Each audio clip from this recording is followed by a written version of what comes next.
Instrução política é fundamental para que o eleitor, o cidadão, entenda de como funciona o processo para a escolha de um candidato a um cargo público.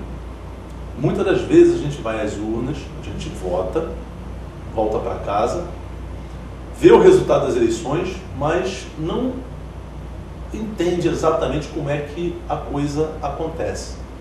Por exemplo, quando você vai às urnas e vota branco ou nulo, esses votos são descartados e somente os votos válidos é que são computados para eleger aqueles candidatos. Desses votos que foram válidos, eles vão eleger os candidatos através dos coeficientes eleitorais. Por exemplo, a deputado estadual, você pega o número de candidatos, 70 candidatos na LERJ, vê o número de votos válidos, divide pelo número de candidatos e dá um coeficiente eleitoral. O partido que atingir aquele coeficiente, uma vez, ele elege um deputado.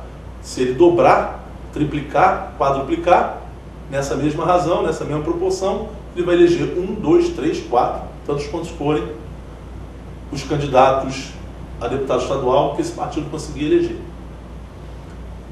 Só que cada partido tem uma quantidade, um grupo significativo de candidatos. Você não tem apenas 3, 4, 5 candidatos por partido. Você tem 30, você tem 40 candidatos por mesmo partido. Então, como é que são escolhidos?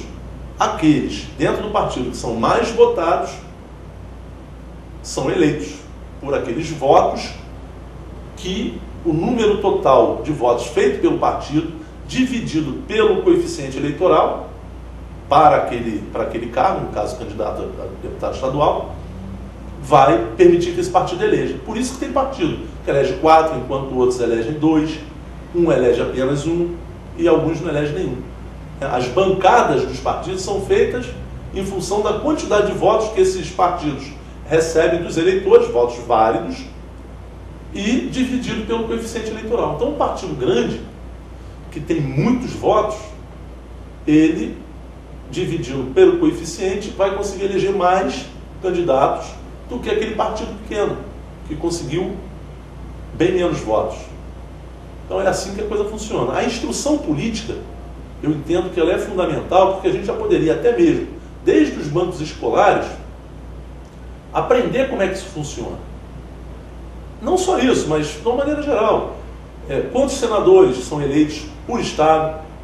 Né? No caso, são 3 senadores para cada estado. Esse ano, a gente está elegendo 2 senadores, porque o mandato ao Senado, ele é um mandato de 8 anos, diferente dos demais mandatos, para todos os outros cargos, que é de apenas 4 anos.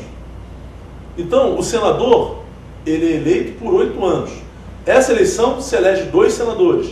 Na eleição que vem, se elege 1 senador.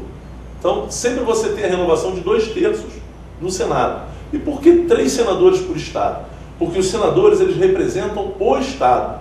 Então, cada estado da federação pode eleger 3 senadores.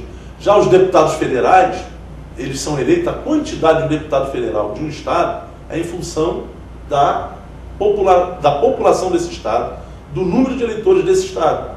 Então, um estado como São Paulo, que tem o maior colégio eleitoral do país, elege proporcionalmente mais deputados federais do que Minas Gerais, do que Rio de Janeiro e assim sucessivamente.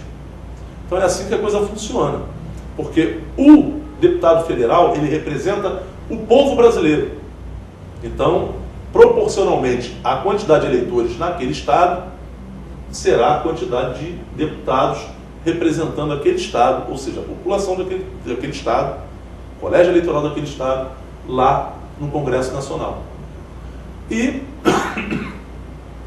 no caso do estado, deputado estadual, ele vai ser eleito estado a estado.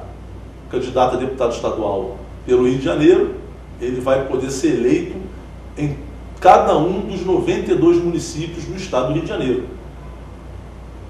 São 70 deputados dentro da LERJ. E como eu falei anteriormente, dividindo-se o número de votos válidos pelo coeficiente eleitoral, cada partido vai eleger a sua quantidade de deputados. Então é assim que a coisa funciona. Já para presidente, o presidente ele é eleito nacionalmente. Então pega-se todo o colégio eleitoral do país, dividido em estados, e aí todas as pessoas votam e escolhem aquele presidente que vai ser representado.